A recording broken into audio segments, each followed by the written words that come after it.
Muy buenas tardes, señoras y señores periodistas. Queremos enviar un cordial saludo a la selección peruana por el triunfo de ayer, que es un triunfo de todos los peruanos y que nos ha traído mucha alegría y que sirve para unirnos todos sin diferencia alguna. Sabemos que afrontamos ahora un problema, el incremento de los precios y también el incremento de los pasajes, de los transportes de personas y de carga. Como todo el mundo lo sabe, esta situación no es solamente para el Perú, sino para el resto del mundo y que se debe a la guerra que existe entre los países Rusia y Ucrania, que ha determinado el incremento del precio del petróleo y como consiguiente de los combustibles en general. Se incrementan estos, se incrementan también los precios de los productos, especialmente de los productos de primera necesidad. Sin embargo, internamente nosotros estamos tomando algunas medidas. Así, por ejemplo, con la Unión Nacional de Transportistas y con la Confederación de Transportistas del Perú, el día de ayer el Ministerio de Transportes ha llegado a un acuerdo a fin de que levanten la huelga. Y ese acuerdo consiste en que el Estado se compromete a simplificar, a acelerar la devolución del impuesto selectivo al consumo que se hace a los transportistas, que duraba 70 días y ahora puede durar 30 días. La devolución, se ha acordado, se realizará mediante la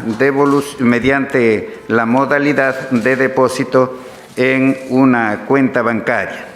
Se extenderá también la devolución a los transportistas del servicio de transporte regular de personas de ámbito regional. Mayores informaciones nos va a proporcionar ahora el ministro de Economía. También se ha acordado establecer un endeudamiento externo por $100 millones con el Banco Internacional de Reconstrucción y Fomento, que también nos explicará más ampliamente el señor ministro de Economía. Veremos igualmente el estado de emergencia del sector turismo. Tenemos aquí a nuestro ministro de Turismo, de Comercio Exterior y Turismo, para que nos explique este punto. Le cedo entonces la palabra al señor ministro de Economía. Gracias, Premier. Buenas tardes, señores periodistas. La medida que es además una medida transversal dentro de las medidas que estamos tomando ante el incremento de los precios internacionales que están afectando a nuestra economía.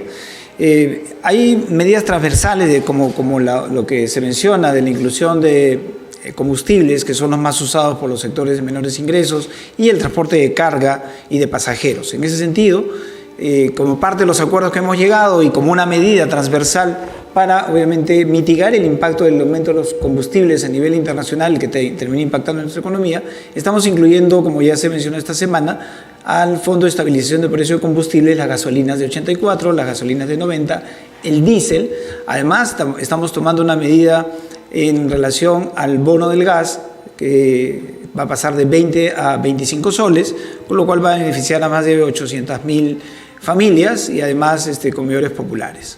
Esto es una medida transversal porque hay que entender esto en el contexto, El contexto definitivamente implica un aumento de precios de commodities, sobre todo de combustibles, el caso del precio del petróleo, que ha aumentado más del 70% en los últimos 12 meses, y en el caso del maíz y el trigo, que han subido más de 30% en los últimos 12 meses. Eso definitivamente termina afectando la canasta de consumo de los sectores de menores ingresos. Si bien es cierto, nuestro país lo está haciendo mejor que el resto de países. Nuestra inflación anualizada está alrededor del 6%, comparada con países como Brasil, que tiene una inflación del 10%, o Colombia con 8%, o Estados Unidos mismo con 7.9%. Es necesario tomar medidas de tipo focalizado y de manera temporal, porque este choque de precios internacionales se estima que es un choque temporal. En ese sentido, en el Consejo de Ministros hemos discutido hoy y estamos consensuando medidas de este tipo, sobre todo focalizadas, por ejemplo, en ollas comunes y en beneficiarios de los programas sociales. Los montos exactos y la medida específica la vamos a anunciar la próxima semana, pero ese es el enfoque que estamos dando. Es un enfoque, sobre todo, repito, de manera focalizada y de manera temporal.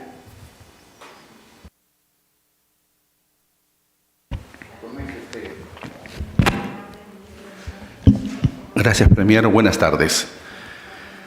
Ciertamente que el sector turismo, dentro de la reactivación económica, es uno de los sectores más golpeados por este periodo de emergencia. El turismo internacional, el turismo interno, en toda la cadena de valor, estamos hablando de regiones que dependen mucho del turismo en su actividad económica. La red de hoteles, hospedajes, los restaurantes, lo tan valioso de nuestra gastronomía y cocinas regionales, pero también los guías de turismo, los porteadores, las agencias, transporte ligado al turismo, es decir, toda la actividad centrada, reconocemos de la afectación. Saludamos como gobierno que se haya decidido, por ejemplo, el incremento de aforos, casi al 100% en total, que permite que el sector vaya reactivando con la apertura de la economía.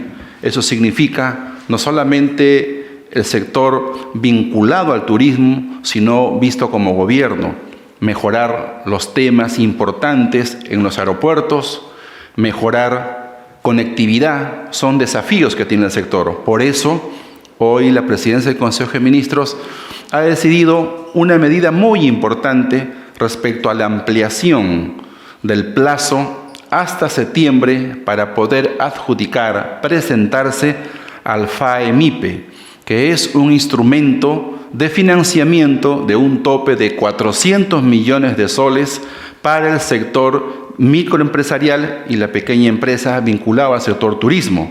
Si bien es cierto, hasta septiembre de este año se podrá presentar con los trámites y la ejecución propiamente el desembolso con plazo a diciembre de este año.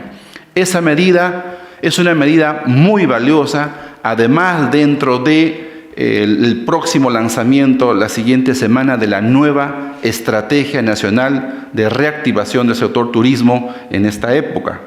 Y finalmente, saludamos siempre la interlocución respetuosa, seria, responsable que hacemos con la Mesa Ejecutiva de Turismo, donde el sector público y privado hemos podido generar un espacio de confianza y desde allí articulado a los gobiernos regionales y los operadores en los diferentes sectores en la cadena de valor, vamos tomando decisiones. En las próximas horas, el gobierno está evaluando cómo corresponde la eventualidad de la declaración de emergencia del sector turismo a fin de manera articulada, tanto el gobierno, las instancias de gobierno regional, el sector privado, en toda la cadena de valor, podamos tomar medidas razonables que puedan reactivar el sector turismo en todas nuestras regiones, turismo internacional, el turismo interno, así como los diferentes activos donde estamos convencidos que nuestro gobierno de estabilidad jurídica, de reactivación y de ahora tener también muy positivamente los aspectos sanitarios y epidemiológicos, poder seguir reactivando. Ese es el compromiso del presidente Pedro Castillo y del gobierno.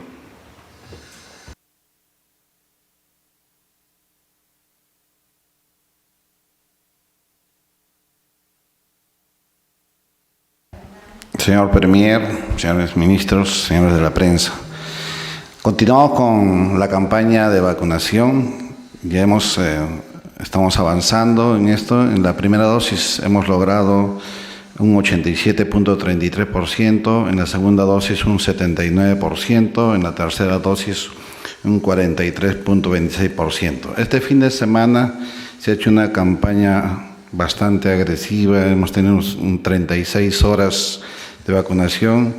Nuestra meta, hemos logrado un 91% de lo programado este fin de semana, hemos coberturado 363.724 dosis de vacuna contra la COVID-19.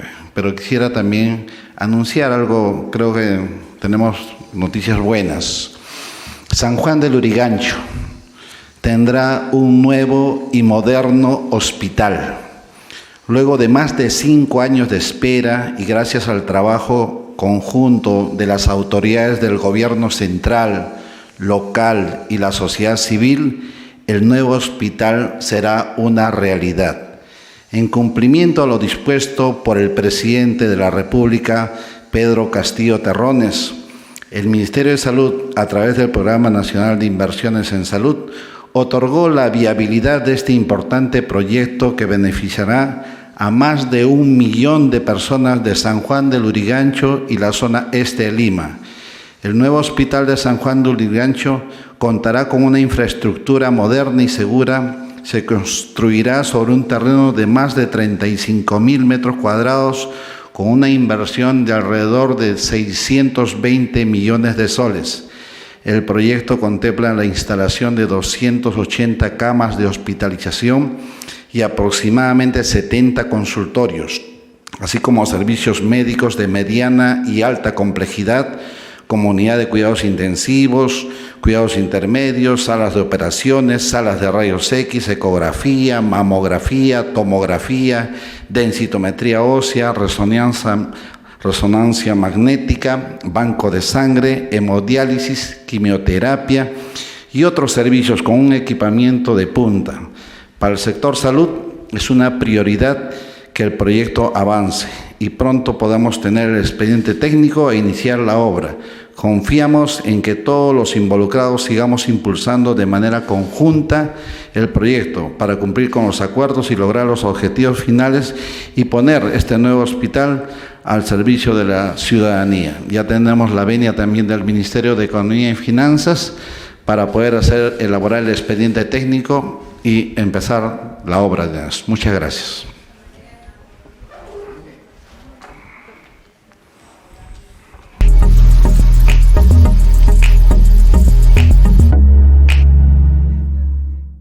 Continuamos con la ronda de preguntas por parte de la prensa. Iniciamos con Vanessa Sánchez de Latina. Muy buenas tardes, Premier. Buenas tardes a todos los ministros. Mi pregunta está relacionada respecto al desabastecimiento y escasez de alimentos. Si bien es cierto, acaban de indicar que se van a tomar medidas, los transportistas igual siguen bloqueando carreteras, diciendo que las medidas no son suficientes. Y en los mercados ya se siente la escasez, por ejemplo, de alimentos como el pollo y el azúcar. ¿Van a tomar otro tipo de medidas? ¿Cómo van las conversaciones también con el sector transporte? Gracias. Sí, hay un incremento, ¿no?, de estos productos de primera necesidad en nuestro país, como lo hay en el resto del mundo, no por factores internos, sino por factores externos, como es la guerra entre Rusia y Ucrania. Pero nosotros internamente, por supuesto, estamos tomando medidas como las ya mencionadas por el señor ministro de Economía con relación a la rebaja de ciertos productos allí relativos a los combustibles. Eso es lo que estamos haciendo. No podemos intervenir en el mercado, no podemos, como alguien sugiere, ¿no?, que debemos por ley reducir los precios. Eso no se puede hacer porque en un sistema económico como el nuestro, que es una economía social de mercado, no, la Constitución y la ley no lo permite y además crearía inseguridad jurídica. Por supuesto que también en eso influye, ¿no?, el conflicto político que ha existido y que felizmente parece que estamos terminando ese conflicto La inestabilidad política genera inestabilidad económica. Hay que entender eso, hay que trabajar todos conjuntamente por resolver nuestros problemas. Son muchísimos los problemas que tenemos, viajamos permanentemente por el interior del país. ¿Y qué cosa nos dice la población allí? ¿No? Nos dice, no tenemos agua, no tenemos desagüe, no tenemos pistas, no tenemos veredas, no tenemos electricidad, y si la tenemos por horas. Los colegios, algunos no se encuentran bien afiatados, los hospitales no escasean, ¿no? Esa es pues nuestra realidad. Entonces conviene, ¿no?, que todos nos pongamos de acuerdo aquí para poder afrontar estas necesidades que tiene el país, ahora especialmente esta de los precios de los productos de primera necesidad.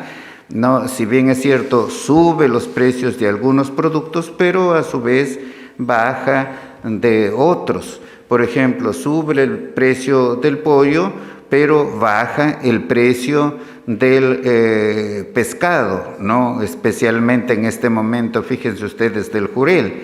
Entonces, hay que acostumbrarnos a consumir también esos productos marinos que nos puede proporcionar nuestro mar.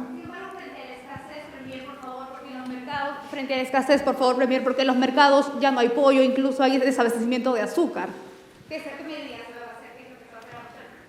Sí, efectivamente, no, el azúcar es uno de los productos que ha subido el precio, ¿no? Pero como vuelvo a manifestar, nosotros tomamos medidas dentro de las limitaciones que establece la ley, como por ejemplo el de atenuar el precio de los combustibles a fin de que no incida en el transporte de estos productos e incremente su precio. Pero no podríamos bajar por ley esos precios. Lo que sí, ¿no?, si en algún momento determinamos que hay acaparamiento, que hay agio, entonces eso sí, allí sí el Estado va a intervenir con toda energía, porque nadie, ¿no?, se puede aprovechar de esta circunstancia en perjuicio de la sociedad. Sobre la escasez, por favor, Premier, para que quede claro, hablamos de escasez de ciertos alimentos, como el pollo. Sí, efectivamente, no veo tanta escasez en los mercados. Ustedes mismos se exhiben, allí está el pollo. Lo que pasa es que ha subido el precio. No hay oferta, pero no hay demanda porque el precio ha subido. Y los precios por ley, como les repito, no es posible que los podamos bajar. Solamente que la sociedad hay que acostumbrarnos, ¿no?, a consumir productos sustitutorios del pollo, como por ejemplo lo que he mencionado, hay que acostumbrarnos los peruanos a consumir pescado, que tenemos en bastante cantidad. Siguiente pregunta, Diana Falcón, de RPP. Ministros, ¿qué tal? Muy buenas tardes. El anuncio de la inclusión de los combustibles de la gasolina de 90 y 88 octanos al Fondo de Estabilización de Combustibles se hizo ayer. Sin embargo, no ha surtido efecto en medio de esta protesta de transportistas. Aún hay pasajeros varados en las carreteras. Además, RPP ha dado cuenta que en diferentes puntos de las carreteras también se están malogrando los productos precisamente de los campesinos que trasladan este tipo de elementos a la capital. Y además, como dice mi compañera, efectivamente, en los diferentes mercados de Lima Metropolitana y al interior del país hay desabastecimientos de productos como, por ejemplo, el pollo. Ministro, ¿se va a tomar medida de fuerza para recuperar las carreteras y permitir que los transportistas avancen a lo largo de diferentes tramos del Perú? Y por otro lado, ministro Graham, buenas tardes. Hoy el exgerente general de Petroperú ha señalado que usted tiene como objetivo privatizar la empresa estatal Petroperú. ¿Qué análisis hace usted de la gestión del señor Hugo Chávez? Bien, con relación a algunos productos que en este momento han subido sus precios, no tanto que escasean, porque los productos están allí, hay la oferta de esos productos, pero la demanda ha disminuido. ¿Por qué? porque ha subido el precio. Entonces yo recomendaría a la población, ¿no?, que hay que consumir productos sustitutivos, especialmente las especies marinas, ¿no? En cuanto a Petroperú, que se va a privatizar, no hay nada al respecto, pero en todo caso, no, que el señor ministro de Economía nos informe sobre este tema. Buenas tardes, gracias. Yo quiero aclarar enfáticamente que no hay la menor intención de privatizar Petroperú. Petroperú es una empresa pública, estratégica, es la empresa más grande del país, ha hecho una gran inversión para la modernización de la refinería de Talara, que debe de entrar en funcionamiento en las próximas semanas, y por el contrario, todo el apoyo a la empresa estatal Petroperú. Lo que tiene Petroperú en este momento es un tema porque no ha podido conseguir la auditoría de sus estados contables y financieros, que es lo que ha generado realmente los inconvenientes que actualmente enfrenta la empresa. Y obviamente ayer en la Junta General de Accionistas, en la que forma parte también representantes del Ministerio de Energía y Minas y del Ministerio de Economía, hemos dado nuestro respaldo a la empresa. Y obviamente el problema que se ha generado ha sido por un tema de la administración que actualmente tiene Petroperú, la cual va a ser cambiada, como se ha anunciado además públicamente, va a haber un cambio de directorio, lo cual va a conllevar también un cambio en el fortalecimiento de la gobernanza de la empresa bandera y estratégica para Perú. ¿Qué análisis hace usted de la gestión del gerente de Petroperú, Hugo Chávez? Porque precisamente durante los meses de gestión de este exfuncionario se dio a conocer que la calificación crediticia había bajado en una situación bastante complicada. Bueno, los hechos hablan, ¿no? Hay dos calificaciones de riesgo que han sido disminuidas, han sido rebajadas a la empresa Petroperú precisamente, y si uno lee los informes técnicamente, es por la ausencia precisamente de esta auditoría en los estados contables y financieros, lo que ha generado precisamente la actual administración, que va, como digo, va a ser cambiada. Más allá de personalizar, el problema que hemos identificado es un problema en la administración y en la gobernanza de la empresa, la cual tiene que ser definitivamente cambiada y fortalecida para que logre sus objetivos como empresa pública eficiente y al servicio de todos los peruanos. Continuamos con Fernando Palomares, de Prensa Perú.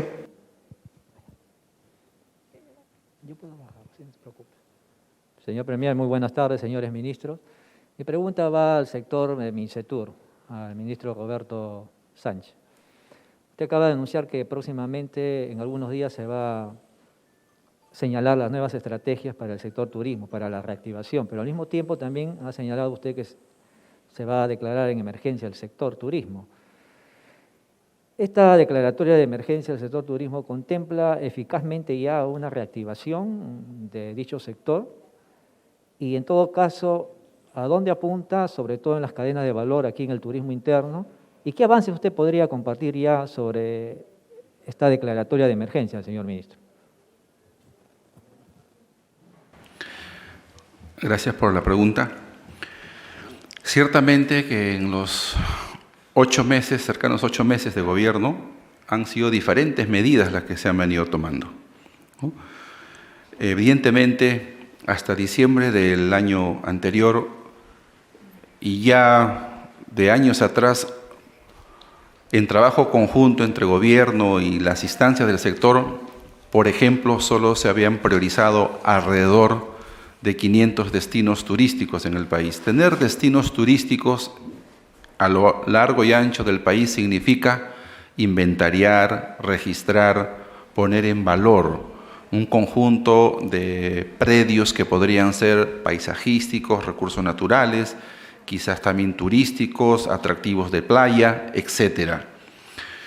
En un trabajo muy articulado entre los ministerios involucrados y los gobiernos regionales y el sector, hemos llegado a identificar más de 1.800 atractivos y destinos turísticos en el país. Eso es importante para la reactivación, porque si estos atractivos y destinos no están priorizados, inventariados, no se puede proyectar tampoco inversión pública, que básicamente sirve para acondicionar estos atractivos y entren al circuito turístico.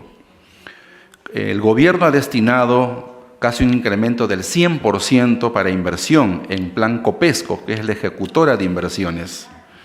Y a través de Senfotur se está ampliando también la cobertura para poder tener más jóvenes, hombres y mujeres, que accedan a la formación, capacitación y la certificación de competencias. La nueva Estrategia Nacional de Turismo en reactivación tiene el concepto siguiente: el Perú es sus regiones. Necesitamos ampliar la cobertura y el valor que tiene nuestra bio y megadiversidad. Con el Ministerio de Ambiente estamos priorizando intervenciones para inversión pública en más de 70 parques o reservas naturales. La biodiversidad significa las cocinas regionales, la gastronomía que es tan reconocida en todo el mundo. Son estos valores y estos esfuerzos, además de hoy que se ha anunciado que ya se viene ejecutando el FAE Turismo. Hasta el año pasado, solo entre agosto y diciembre, se pudo colocar alrededor de 80 millones de soles. Ahora se tiene un tope de 400 millones que sabemos que va a reactivar bien el sector. El día de mañana, nuestro Premier ha resuelto tener una sesión de trabajo a nivel de los ministros, donde justamente tocaremos la declaratoria de emergencia del sector turismo, que significa temas de financiamiento, temas de incentivos tributarios, temas también diversos alrededor de inversión, como es el caso también de PromPerú como promoción comercial del turismo internacional y el turismo interno. Muchas gracias. Ministro, solamente una pregunta adicional de RPP. Sobre las medidas de fuerza en la carretera a raíz de este paro de transportistas, ¿se analiza una intervención de fuerza en estos tramos en donde hay piquetes y donde hay paralizaciones? Bueno, fíjese usted,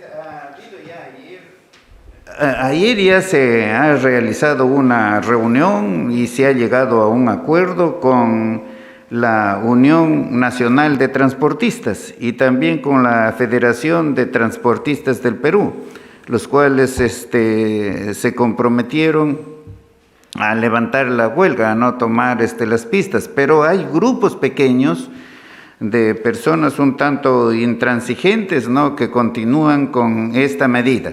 Vamos a dialogar, ¿no?, previamente con ellas para ver si llegamos a una solución. No, de momento no están previstas medidas de fuerza. Última pregunta, Kenneth Vargas, de Willax, Perú. Sí. Buenas tardes con todos. Para el ministro Condori. Ministro, buenas tardes. Una pregunta que, bueno, en afán de hacer un periodismo responsable y corroborativo. El día lunes recibimos comunicaciones de comensales, un restaurante conocido como la Parriteca de la Avenida República de Panamá, ¿no? En el que, bueno, habían una serie de personajes de la política, entre ellos el congresista Elías Vergara de Acción Popular, y en el que se encontraba el coordinador del MINSA, o supuesto coordinador del MINSA, Elías Estet Gómez Valera, y su persona también. Acudimos al lugar, al restaurante La Parriteca, y efectivamente vimos placas de automóviles o camionetas que pertenecen al Ministerio de Salud, por lo menos en un SUNARC, y logramos verlo, por supuesto. Entonces lo consultamos, ¿no?, con las evidencias. Bueno, una cena en el Perú no es un delito, no hay ningún problema, pero cuál era la temática, la matiz de las reuniones que se tocó, considerando, bueno, que el congresista Acción Popular, este congresista tenía que estar en ese momento preocupado por el debate de la vacancia, ¿no?, el día lunes. Gracias por su transparencia. Bueno, yo he ido a cenar, hemos coincidido en el lugar, como cualquier persona que somos personas públicas, nada más. Gracias por su presencia. Damos por concluida la conferencia. Buenas tardes.